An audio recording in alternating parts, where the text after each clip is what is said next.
A e ka arrit kulmin revolucioni i flamingove? Është pyetja që i mundon edhe ata që kanë shkuar në revolucion edhe ata që s'kan shkuar në revolucion. Tani, kulmi i revolucionit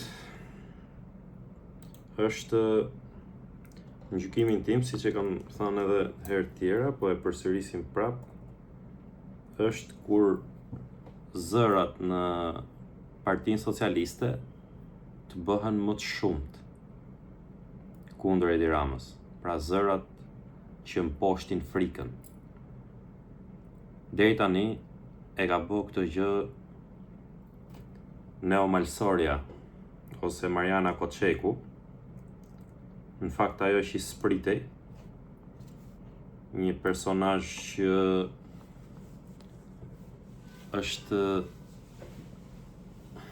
Neo Malsoria është promovu nga Edi Rama shumë, sepse ka qenë një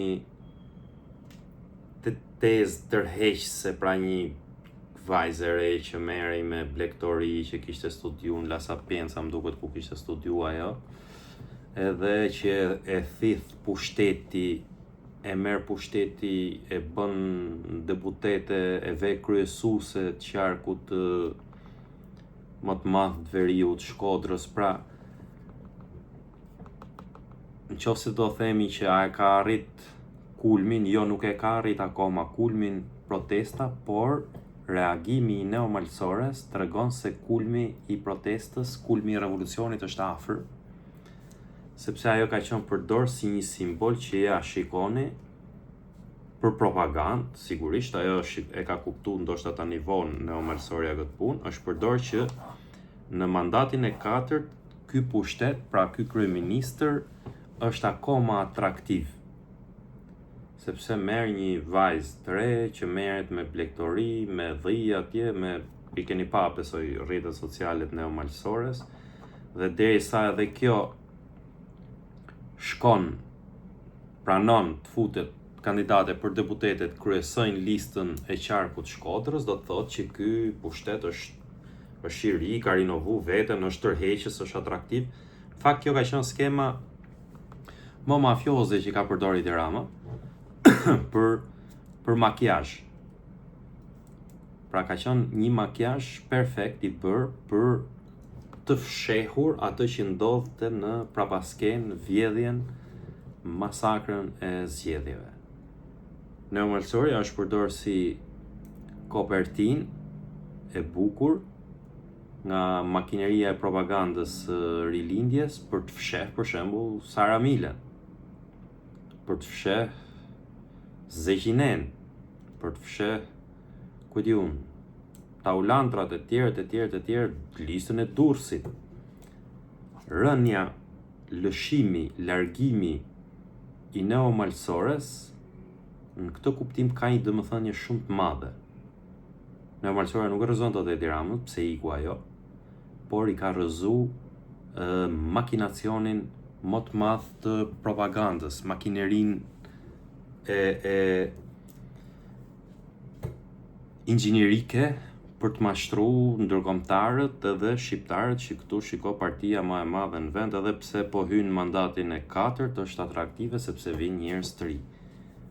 Sot ajo e ka kuptuar dhe i ka thënë hajde, nuk ma keni dhënë ju mandatin, sepse ky i lëshoi me drejt, Edi Rama i lëshoi Pirin Ndreun, njeriu që ka bërë masakër elektorale në Lezhë dhe në Shkodër ku ka mund. Pra njeriu e prapa kuintave të vjedhjes së votave, ja lëshoi sepse ai e di shumë mirë që prandaj i thotë që na jep mandatin tani se e kemi vjedh na dhe nuk është i joti. Neo Malsoria i tha hajde shkojmë në zgjedhje edhe ta shohim sa nga ato 83 mandatet keni tujat ju. Pra ata ajo nuk është pa informacion, edhe ajo e di që ky i ka vjedh zgjedhjet. Pjesa tjetër e kulmit, pra e para kulmit, që para se të shkohet te kulmi, se revolucionet zgjasen edhe 2-3 muaj. Pra mos na duket çudi, ne sidomos me një autokrat që kontrollon gjitha pushtetet si Edi Rama.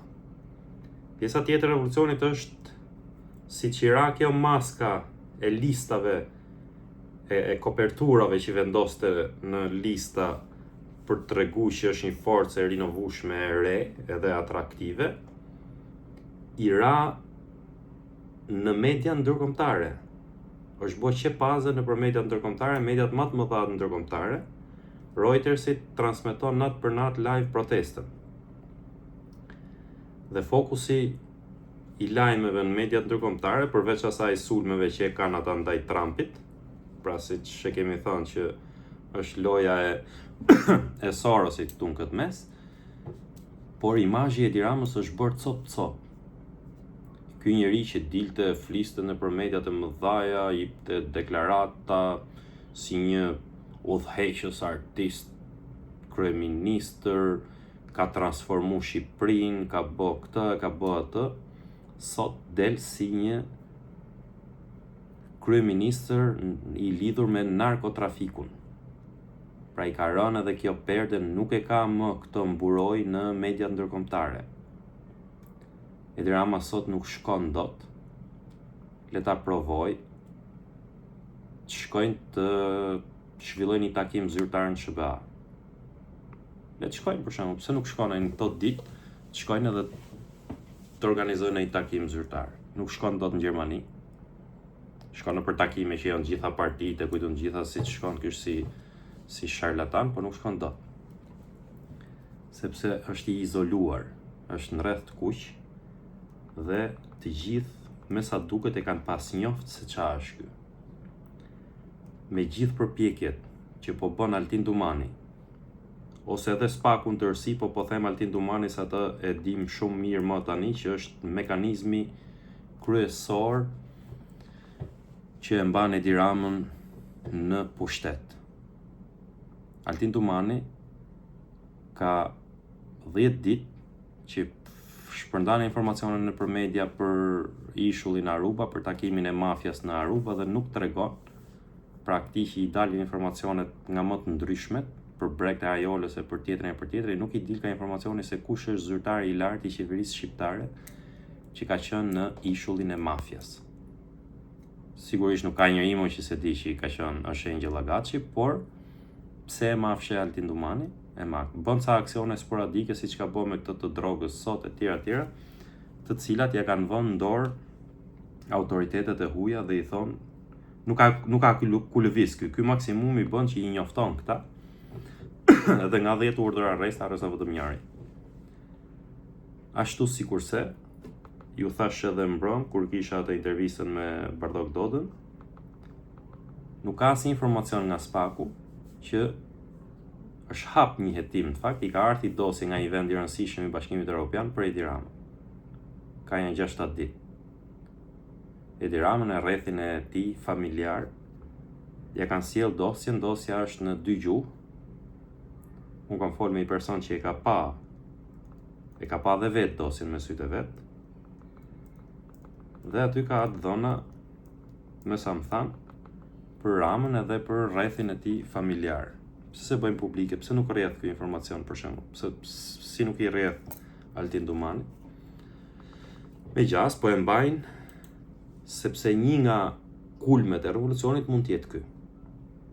Bëhet publike, detyrohet Spaku, se mos kujtojnë Altin Dumani se mund të xhirojnë Amerikanët, Gjermanët, ose Bashkimin Evropian në tërësi, mund të xhirojnë një nanomen, si Altin Dumani, dhe t'i spërdredh edhe mos të bëjnë ato që i kërkojnë ata, për dosjet që ata i sjellin, t'i zvarrisë edhe mos i hetojnë.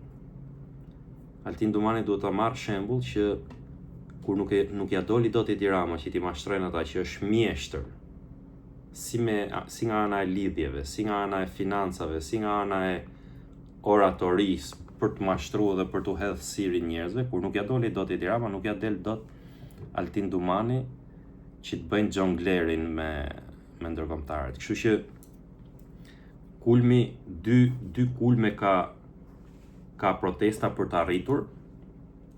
Pra njëri nga dyja duhet ndodh. Protestuesit nuk duhet të dorëzohen deri atëherë. Njëri variant është kur si neomalsoria të dalin edhe 4-5 deputet tjerë të Partisë Socialiste dhe të kërkojnë largimin e Edi Ramës.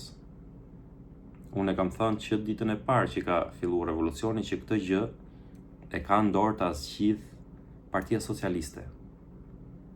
Thjesht marrë një vendim që do shkëputet nga lidhjet kriminale dhe me narkotrafikun, pra do ndahet me Edi Ramën, sepse e ka marrë më qaf, e ka izolu atë parti, e ka kriminalizu, dhe vetëm deputetët e Partisë Socialiste e kanë në dorë këtë gjë, të cilët disa prej tyre unë e di që do ta bëjnë, përveç neomalsorës, për shembull neomalsora nuk e dija, unë di 2-3 tjerë, por nuk dija neomalsore, na surprizoi, por edhe na përforcoi argumentin që kur e bëri dhe neomalsoria këtë punë, që është një nga deputetet që shëtit në për ambasadat perëndimore në Tiranë, neomalsoria, nuk është e shukot, si që i shuin disa, ose këta që vine më komentojnë mu që mos i besoni, unë nuk po i besoj neomalsores, pra nuk i kam besu asnjëherë, por veprimin që ka bëj ajo, veprimi i saj është i lavdrueshëm.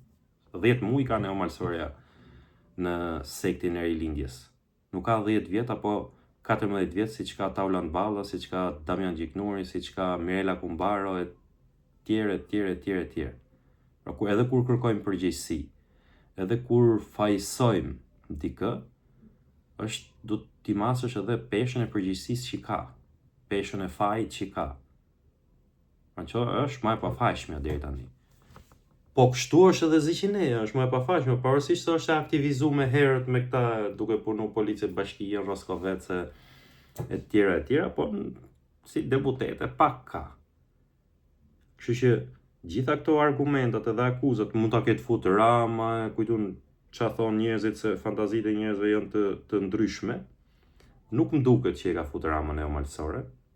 Gjoja për çfarë protestën edhe për ta marrë, nuk e merr dot as kush atë protest. Ndoshta jam i vetmi që e kam thënë që ditën e parë, që është revolucion brenda smajtës dhe nuk e merr dot kush atë protest. Atë protest nuk e merr dot as Rilindja, nuk e merr dot as PD-ja, nuk e merr dot as Arlind Qorri siç dështoi ta marrë, nuk e merr dot as Agron Shehe siç ka dështuar ta marrë, Adriatik Lapa e tjetri. Nuk e marrin dot as lloj hokatari që del e flet me mikrofon atje dhe drejton turmën Ramamburg, Berisha Burg, nuk e marrin dot, sepse ajo ka një mision, kjo protest, ka një qëllim. Zemrimi i qytetarëve është i drejtë, është legjitim, por ngritja në këto përmasa, vrasja e frikës, nuk ka ardhur vetvetiu. Që është i projekt dhe kur gjërat janë me një farë projekti nuk dalin jashtë kontrollit. Nuk ka dalë jashtë kontrollit 97 në Shqipëri.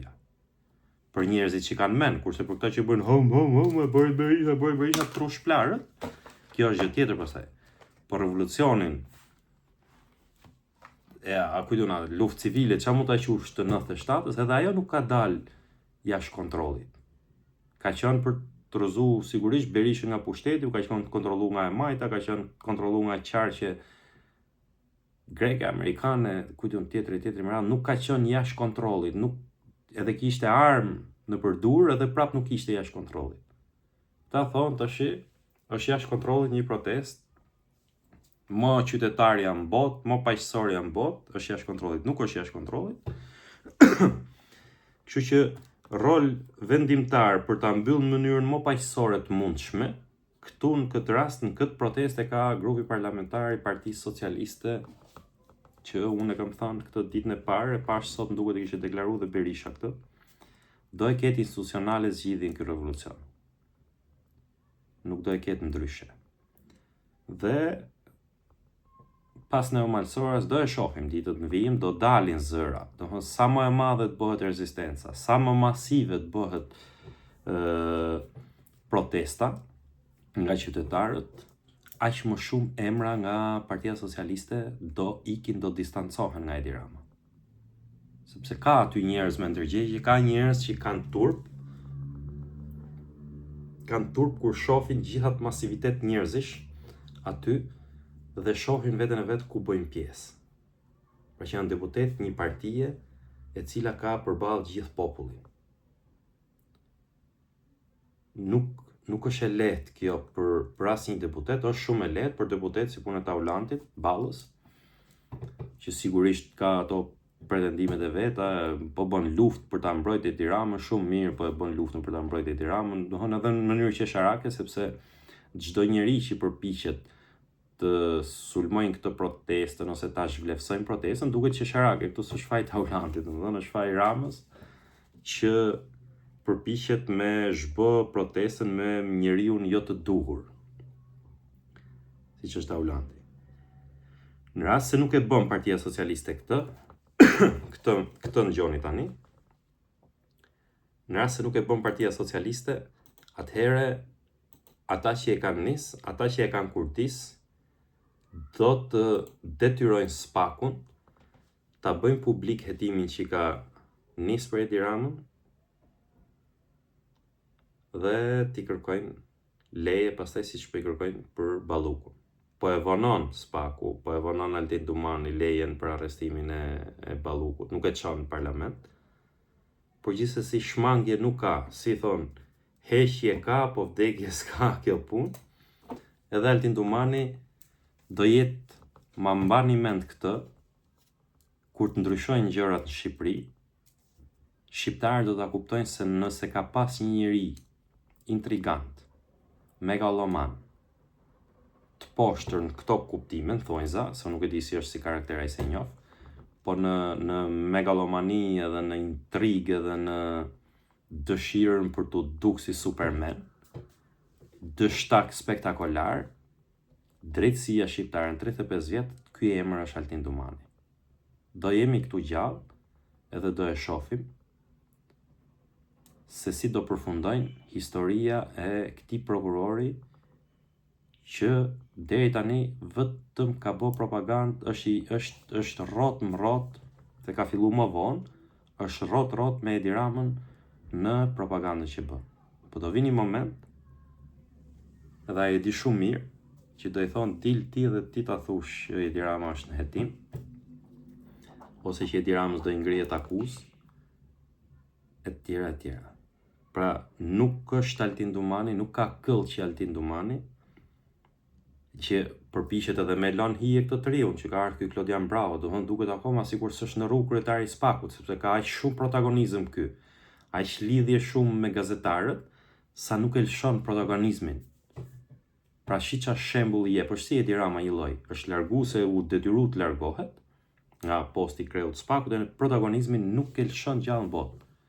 Por do vini moment që do bëhet shembull ky njeri, do e sjell koha, do e bëjnë koha shembull, do e nxjerrë zbuluar dhe do ta kuptojnë shumë njerëz që me çfarë janë mashtruar, me çfarë propagande janë mashtruar shqiptarët 7 vjet, 8 vjet sa ka ky. Jo po SPAK-u kështu, e goditi SPAK-u këtë, e goditi SPAK-u atje, 0 lek nga aksionet e Aldin Dumanit kanë ardhur përsëri në arkën e shtetit. 0 lek. Pra produktiviteti I punës tij, në rast se domatet me kthimin, se ky është qëllimi I SPAK-ut për strukturë antikorrupsion, është 0. Kështu që nëse po shkojmë drejt një kulm në aspektin propagandistik, këtij I ka rënë. Pra, I është qerr maska në gjitha mediat ndërkombëtare që e kanë promovu këtë. Ka dalë si langaraq edhe si autokrat, si pazargji që shet vendin e vet për interesa personale, por I ka rënë edhe maska në aspektin e brendshëm për çdo që ka sy të shoh se mashtrimet për të kriju ide se rilindja ishte atraktive për njerëz, po themi që ishin të papërlyer si Mariana Koçeku, ra dhe këtë e ka rrëzu vetë Mariana Koçeku, ose neomalsoria, Baresha siç I them unë, nuk është përfyrje pra ky term që kam përdor. Edhe vetë kjo ja ka qerr maskën. Nësa më tutje, rezistenca, masiviteti i protestës do të ketë kulmin tjetër ose kur të shtohet numri i deputetëve të Partisë Socialiste që distancohen prej tij, në rast se nuk e bëjnë